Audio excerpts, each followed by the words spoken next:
He's a talented person in all directions.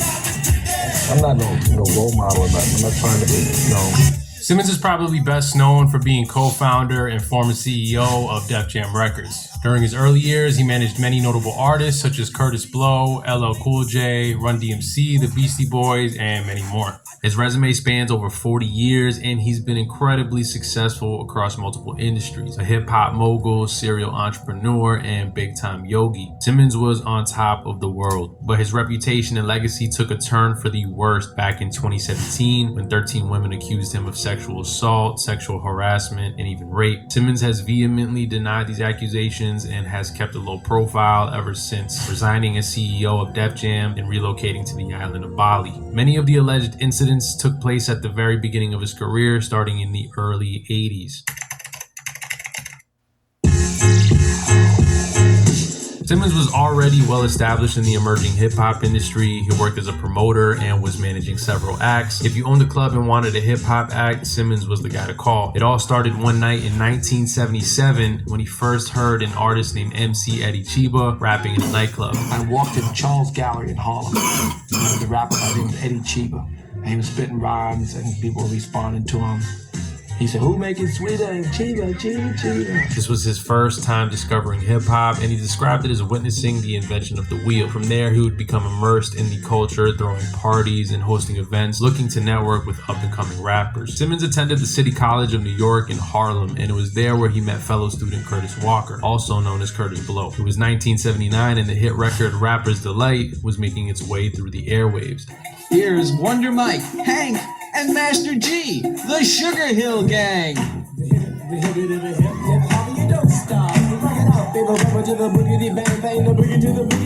The record was deemed as hip-hop's first official hit, and Simmons was there for its inception. Heavily inspired by the record, he and Blow would record a single titled Christmas Rappin' with the hopes of securing a record deal. Unable to generate interest, Simmons decided to press vinyl copies of the record himself and hand them out to DJs to play at clubs. After making its rounds, they started gaining traction as record companies began receiving calls inquiring about the song. It was Polygram Records that would go on to sign the MC to a deal. The song would be released in 1979 and went on to sell more than 500,000 copies. But this ain't 1823, ain't even 1970. Now I'm the guy named Kurtis Blow, and Christmas is one thing I know. So every year, just about this time, I celebrate it with a rhyme.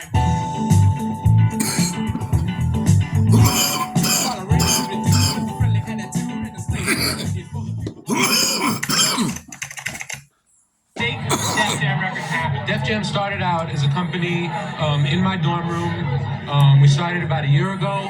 We made good records. We just got a label deal with CBS, Columbia Records, actually, for a whole lot of money.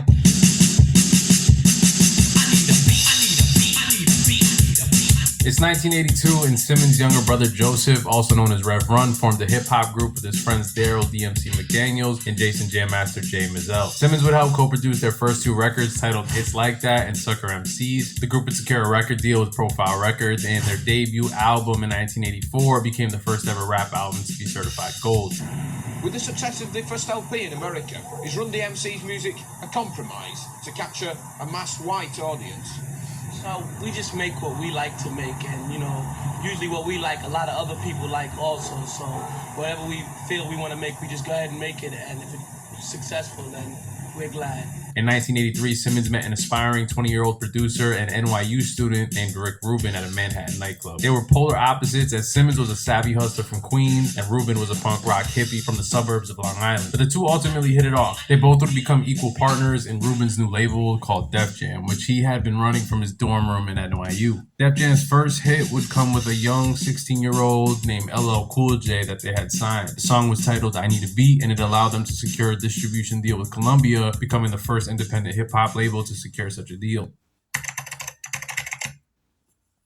The Success only continued as Def Jam quickly became a multi-million-dollar label, and Simmons would continue to exceed in other endeavors. In '89, he co-founded the Simmons-Lathan Media Group, creating hit TV series such as Def Comedy Jam and Russell Simmons Presents Def Poetry. In '92, he launched his clothing line Fat Farm, which he went on to sell for $140 million. Other ventures included Rush Communications, Unirush Financial Services, Baby Fat, and Tantris Yoga Studios, to name a few. With this, Simmons became the one who set the blueprint for other future hip-hop moguls to follow in his footsteps. All in all, Simmons was very much well-liked by everybody in the industry. He was considered a founding father in hip-hop and was very much a media darling, as he presented a clean image, heavily promoting his yogi and vegan lifestyle, and was also a very active father to his two daughters. He had developed a great reputation amongst his peers, and he was still very active in his businesses. But everything took a drastic turn in 2017 when his life and legacy would change forever. I did not want to come forward. It was the last thing I wanted to do. Everyone said, don't do it. It's going to ruin your life. I felt like no matter what I said, nobody was going to hear us. I was helping him cover it up for 22 years. It all started in November of 2017 when Simmons was accused of sexual misconduct by model Carrie Kaligi. The model stated that the assault occurred in 1991 when she was just 17 years old. Her and Simmons went out to dinner that night along with Simmons' protege at the time, Brett Ratner, as part of a casting call. After dinner, Simmons invited Kaligi to his apartment to show her a music video they'd been working on. When she arrived, Simmons began to make unwanted sexual advances. He would continue to pressure and coerce Kaligi to perform sexual acts, and she stated that he briefly penetrated her without consent. She said all of this occurred while Ratner simply sat and watched it all happen. Simmons would deny the accusation, saying that the encounter was completely consensual and with Carrie's full participation. Just a couple weeks after the first accusation, on November 30th, writer Jenny Lumet wrote a column for The Reporter titled "Russell Simmons Sexually Violated Me." In the column, she detailed that in 1991, the then 24-year-old writer was offered a ride home from Simmons, stating, "I got into the car with you. The driver began to drive. I assumed you knew where I lived because you had sent me 250 balloons, but I gave the driver my address on 19th Street and 2nd Avenue. You said to the driver, no. I didn't understand, so I said, Russell?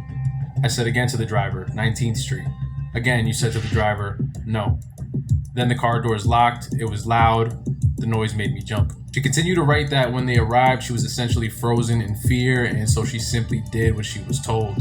In the column, she continues to say, "I never told anyone this story until October 27th of this year, after the Harvey Weinstein story was in the news, but weeks before the first public claims were made against you, when I told a girlfriend from childhood." As things began to snowball in the press, Simmons decided to step down from his various businesses, including Def Jam. On December 13th, the New York and LA Times reported that 4 additional women had accused Simmons of rape in incidents spanning from 1983 to 1996, and another 5 women describing incidents of sexual misconduct, with some as recently as 2016.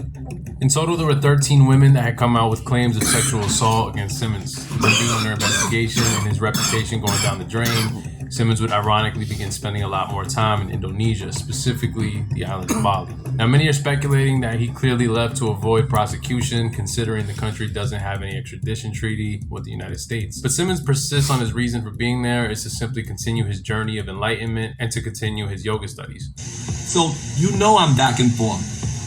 So the person called me and said to me, "They think you're hiding." Well, who cares what they think? This is what we have to separate ourselves from the idea of they think.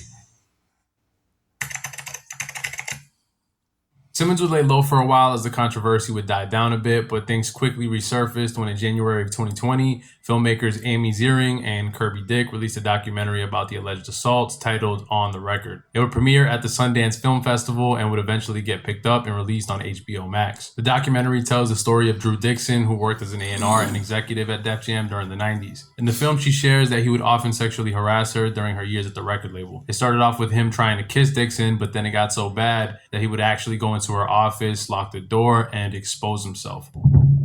I didn't tell that many people about what happened with Russell.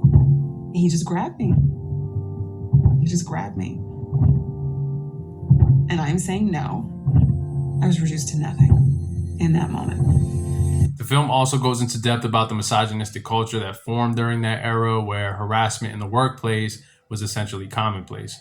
And in order for women to get ahead career-wise, they often had to uncomfortably play along with unwanted sexual advances from powerful men. Now, currently, Simmons continues to maintain a low profile, making very few media appearances. But even with his efforts to steer clear from any attention, it wouldn't last long as his family drama would make the news. In 2021, Simmons filed a lawsuit against his ex-wife, Kimora Lee Simmons, for allegedly stealing money from stocks they had in the energy drink company Celsius. Lee would use these shares to pay for her new husband, banker Timothy Leisner's bail fees. Leisner was facing jail time when he pled guilty for scamming almost $4 billion from people in Malaysia. Simmons would ultimately lose the court battle and was ordered to pay $100,000 in legal fees. Most recently, on Father's Day of 2023, the Simmons family drama took to social media, and it involved the couple's two daughters, Ming and Aoki. It started with an Instagram post uploaded by Ming on June 18th, where she wished her mother a happy Father's Day. This would lead to a string of back and forths online between her and her father, where Simmons responded with a post stating, "Stop telling fathers they should have fought harder to see their children, and start asking mothers why he had to fight at all." Shortly after the subliminal messages, Aoki would add to the fire by posting a muted video of Russell appearing to yell at her over FaceTime.